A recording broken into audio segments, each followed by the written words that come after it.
पिलामाने आजिर जीव विज्ञान क्लास को तुम समस्त को स्वागत।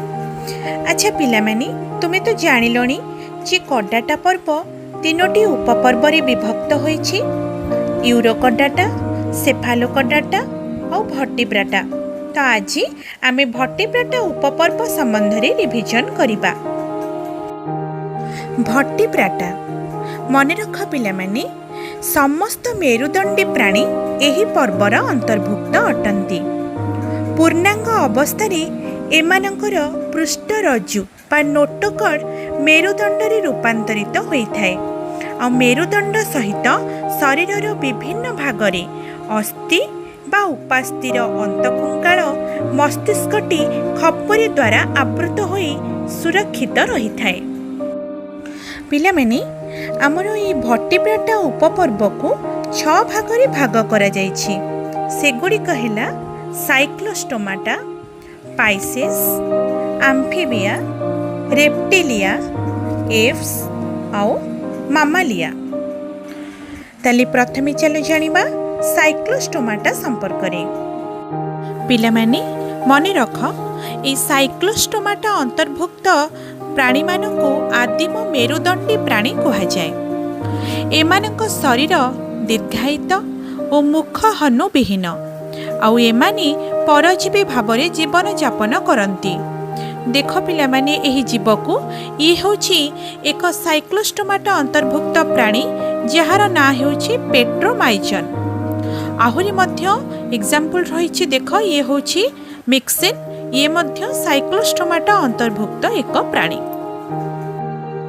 एबे चलो जानिबा पाइसेस अंतर्भुक्त प्राणी मानक संबंध रे। साधारण माछ माने हेउछंती पाइसेस रो उदाहरण।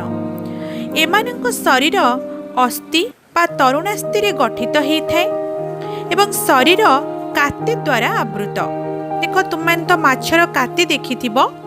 आ ई काति रे मने रख वृद्धि बलय बा ग्रोथ रिंग रहिथाय, जोटा कि आकार रे मध्य भिन्न भिन्न अटे। एमानक पाचक नळीर शेष भागरे अवसारणी छिद्र रहिथाय। मुखर हनु दांतयुक्त होइथाय आउ एमाने गाली द्वारा श्वासक्रिया संपादन करिथांती। उदाहरण देखिबा सांकुच माछ, टर्पेडो, मगर माछ, हिपोकैम्पस इत्यादि। एवं मधुर जल रे बास करुथिबा रोही, भाकुर, मिरिकाली, शेउळ एसबु मध्य पाइसेस अंतर्भुक्त।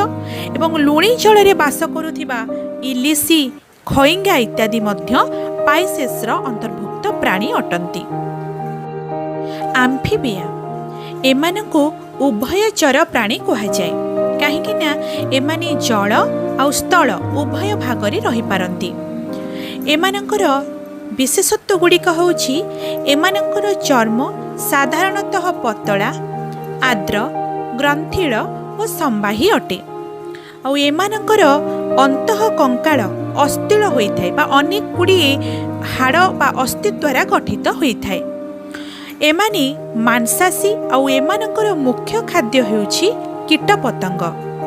एही जातीय प्राणी मानकर खाइबा बेले तांको जिभटी मुख गहररु बाहर को ओलट भावरे गति करी शिकार उपर को निक्षेप करिथाय। देख ए जो बेंगटी शिकार करुछि तार जिभ किपरि ओलट भावरे गति करी शिकार उपर को निक्षेप करुछि। आ एमानकर दांत गुड़िक प्राय एका प्रकार होइथाय। मने रख पिला माने एई आम्फिबिया अंतर्भुक्त प्राणी माने लार्भा अवस्था रे गाली द्वारा श्वासक्रिया करंती एवं पूर्णांग अवस्था रे फुसफुस द्वारा श्वासक्रिया करिथांती। बेले बेले एमाने चर्म साहाय्य मध्य श्वासक्रिया करिथांती। एमानकर शिरा और धमनी दुई रक्त संचालन कार्य होइथाय। आ एमानकर हृत्पिंड हेउछि 3 कोठरी युक्त एवं वृक्क द्वारा एमाने रेचन कार्य संपादन करिथांती। उदाहरण देखिबा पानी बेंग, लुणी बेंग, हाइला बा गछ बेंग, सालमेंडर इत्यादि। रेप्टिलिया एही श्रेणीर प्राणी मानंकु सरीसृप कहा जाए।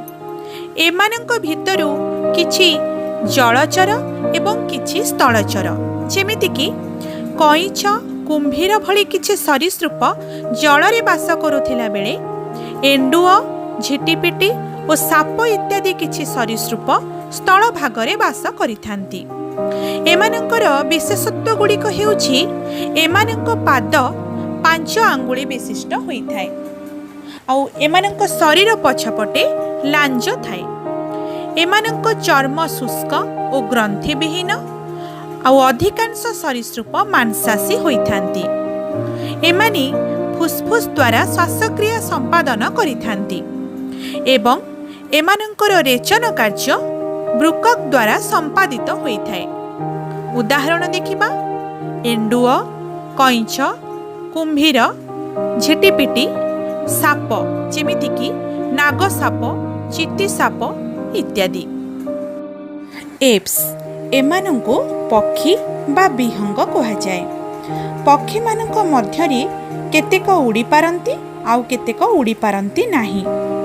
ଏମାନଙ୍କ ଶରୀର ଦେଖ ଡଙ୍ଗା ପରି ବା ବିଭିନ୍ନ ରଙ୍ଗର ପର ଦ୍ୱାରା ଆବୃତ ହୋଇଥାଏ ଆଉ ପକ୍ଷୀମାନଙ୍କର 2 ଯୋଡ଼ା ଗୋଡ଼ ମଧ୍ୟରୁ ଗୋଟେ ଯୋଡ଼ା ଗୋଡ଼ ଡେଣା ଭାବରେ ଉଡ଼ିବାରେ ଓ ଅନ୍ୟ ଯୋଡ଼ା ଗୋଡ଼ ଚାଲିବାରେ ବ୍ୟବହାର ହୋଇଥାଏ ଏବଂ ଏମାନେ ଥଣ୍ଟ ସାହାଯ୍ୟରେ ବସା ତିଆରି କରିପାରନ୍ତି।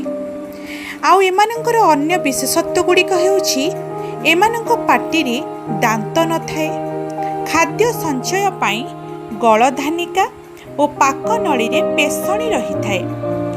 ଏମାନଙ୍କ ହୃତ୍ପିଣ୍ଡ 4 କୋଠରୀ ବିଶିଷ୍ଟ ହୋଇଥାଏ ଆଉ ଏମାନଙ୍କ ମଳରେ ୟୁରିକ୍ ଏସିଡ୍ ଥାଏ।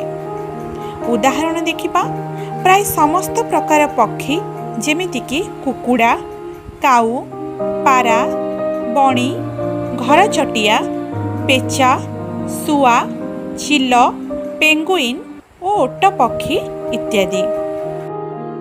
ମାମାଲିଆ ଏମାନେ ହେଉଛନ୍ତି ସ୍ତନ୍ୟପାୟୀ ପ୍ରାଣୀ ଓ ଏମାନଙ୍କର ମସ୍ତିଷ୍କ ଓ ଜ୍ଞାନେନ୍ଦ୍ରିୟ ବହୁତ ଉନ୍ନତ ହୋଇଥାଏ।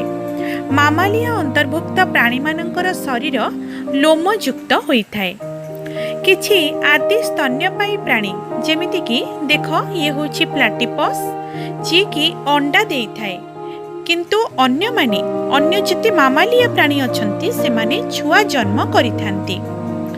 ଏମାନଙ୍କର ଶ୍ୱାସକ୍ରିୟା, ରକ୍ତ ସଞ୍ଚାଳନ ଆଉ ରେଚନ ତନ୍ତ୍ର ବେଶ୍ ଉନ୍ନତ ଧରଣର ହୋଇଥାଏ। ଆମେ ମଣିଷମାନେ ମଧ୍ୟ ଏ ମାମାଲିଆ ଅନ୍ତର୍ଭୁକ୍ତ ପ୍ରାଣୀ ଅଟୁ। ଏକ୍ଜାମ୍ପଲ୍ ଦେଖିବା, କଙ୍ଗାରୁ, ଗାଈ, ମଇଁଷି, ଛେଳି, ମେଣ୍ଢା, କୁକୁର, ଗଧ, ଘୋଡ଼ା, ହାତୀ, ଭାଲୁ, ହରିଣ, ମୂଷା, ଠେକୁଆ, ବାଦୁଡ଼ି, ତିମି, ମାଙ୍କଡ଼ ଓ ମଣିଷ ଇତ୍ୟାଦି।